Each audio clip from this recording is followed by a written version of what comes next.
All right, so this is X-Force number 1. This was actually a lot of fun. Right out the bat, I'll give this issue a 4, even though there's some concerning stuff in it. This is like an old school X-Force lineup. You got the kid Cable in here, who he was in Extermination. That's another thing that, you know, so if you didn't read that, you kind of don't know what's going on. Basically, this is Cable from the past, who's also from the future, who went back to the past to kill himself that was time traveling to the past from the future.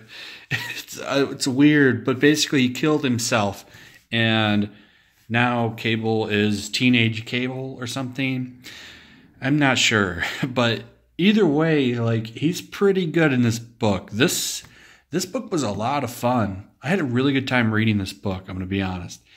It starts off, of course, we have to go through this stupid memorial that is just dumb. So there is some muties, right?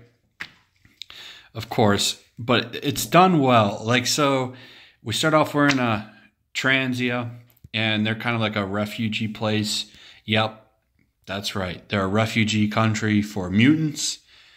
We're playing on that, I know, but if you can do it well, sometimes it doesn't bother me, and this comic did it pretty good. So it starts off, they're like looking for this this kid who's a mutant, and you know, she's like, you can't go, and they show up, and they end up just brutally shooting the dude in the head. I'm like, damn, that grabbed my attention right away. But of course we have this stuff. Got him. You don't have to shoot him, Felix. We shouldn't have to. Well, he shouldn't have run, Adria. We warned him besides. What's one more dead mutie? So, of course, we got that stuff. And then the X-Force shows up. I don't know if they're officially X-Force. They're really looking for Kid Cable because he killed older Cable. These are all his old buddies.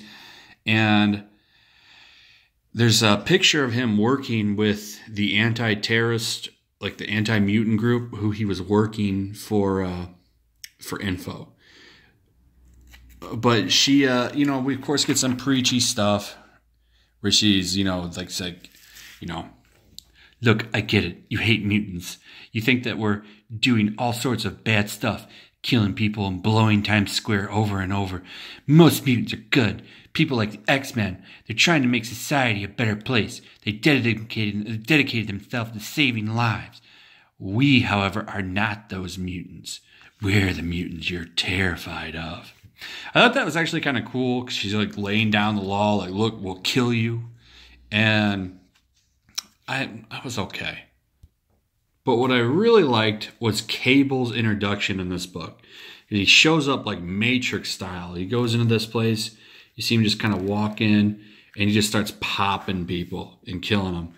And you get some really good stuff with Deathlock. I love this character. I think he's fun. So, like, you know, the thing about this character is he's taking over a dead body that used to be a killer.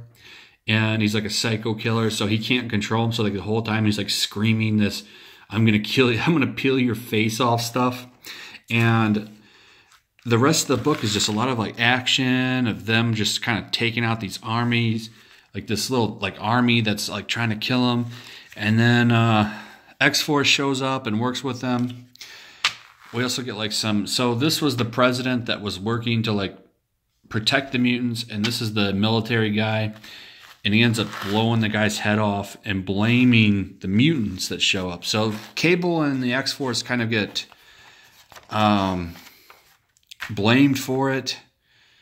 And that's pretty much where it is. So like they show off like in here that they're going to do martial law, and they're going to have genocide on the mutants, and they're going to stop them. Now, this could go two ways. This could end up being a fun story, or it could get really preachy. I don't think it's going to get preachy, though, because Ed Bryson is writing it.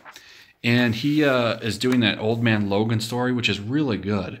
So I think this will end up being a good story. We'll see. I really like this, though. There was a lot of fun action in this book.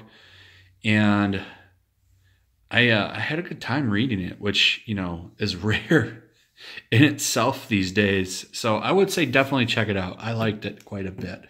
So that's pretty much it. X-Force number 1, 2018.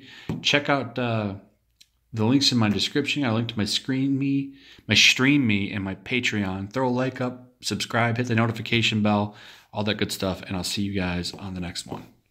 Peace.